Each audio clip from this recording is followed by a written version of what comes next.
I look so nice. Hello guys, this is Mami Duclos TV. Right now, I'm in Pagadian and I'm doing treatment to all my patients. And since I don't have on my hair, I look in my bag and I have my lasso, my LB, so I put it. And now, according to my patient, this lady,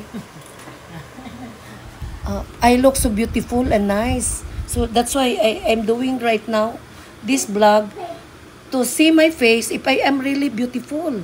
So guys, parang beautiful talaga pala ako.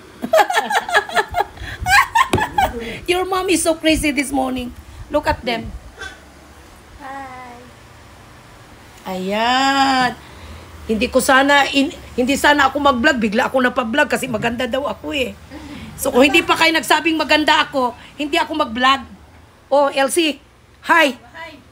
Say hi. Ang dami pa namang Ay! Naka-vlog tuloy ako ng di oras. Kasi maganda daw ang aking attire. And my lasso. Oh, this is the lasso. It's an LB. Anyway, good morning to everyone.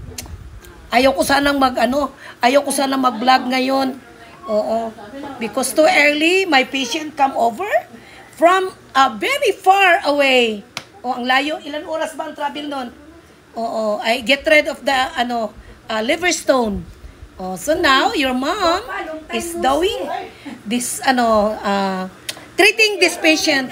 I thought I don't have patient today, but they come over, lots of them. Ayan, oh, nandoon. Ang layo-layo. Ay, say hi. Ma'am, day. Alis ka kasi ma'am, gusto ko makita siya. Say hi. Oh, they are my patients. They are doing their treatment. So now your mom is like crazy again, no? Look at me. I look like para akong teenager nito. No? I look like a teenager. Si Sero. Nakatawa. Si Sero, my patient is a colonel, retired colonel. Oh, I get rid the stone, the stone in the liver right now.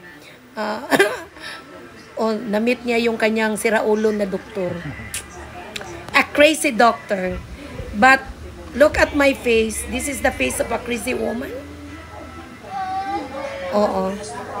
Ano lang kasi, wala kasi akong tali sa buhok ko. So, I look for something. So, I put this one. So, sabi nila, cute daw. So, I look at it. So, this is me now. So, thank you so much for watching your Mommy Doc. Bye-bye. Mwah! I love you all.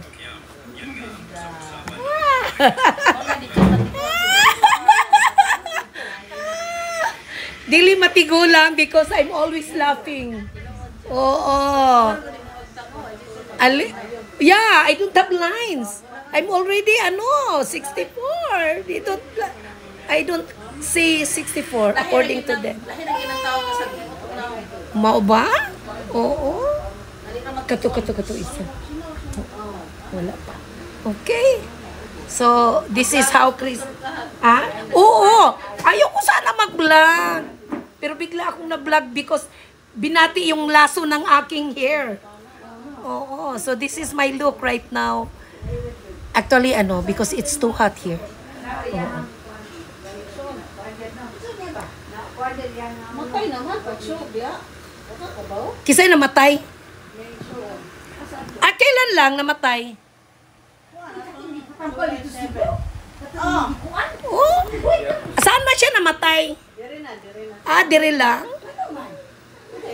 Ay, syempre time na niya mamatay. Ano ba kayo? Lahat tayo na mamatay. Oh, nisaka ng bakterya sa taas. Taas good ang bakterya niya, tambok.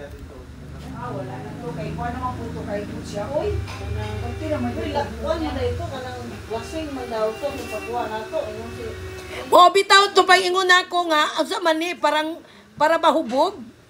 Nung gitreat ko sa Cebu, it's like a drunk nang lasing siya, bubog siya. Ako biya nag-comment baya ko na mura manig hubog oy. Sige na ako, saka ito hindi ko ano papa, pero po, bangtong, kainom. Daan palagi ko wala ko nasipyat pag yun ako nga itsura ni mo ba mura kag hubog.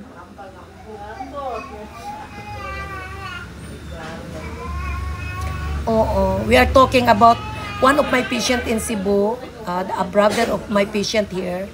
Oo, because I treated that a stroke, a very severe for so long, and they bring it in my clinic in Cebu, and they're telling me 3 months ago, no, 3 months ago, but one time I saw him one time only. Oo. So I told him na not stable anymore. At talagang na siya namatay. Okay, daan naman kung nagsulti. No? Late ba? Late na kaayo ba? So guys, bye-bye. Mwah! That is for my kiddos entire world. To my Liminho, hello buddy. I know you're so tired. And also to my son, Migs Molino. I know you're too busy. So this is your mom, Tatay Jet. Thank you for greeting your mom every morning. Pero hindi lang kita masagot, anak, kasi yung mommy nyo too busy. A lots of you, hindi ko kayo nasagot because your mom is too busy. So guys, this is your Mommy Doklos TV. Bye-bye. Mwah, mwah, mwah.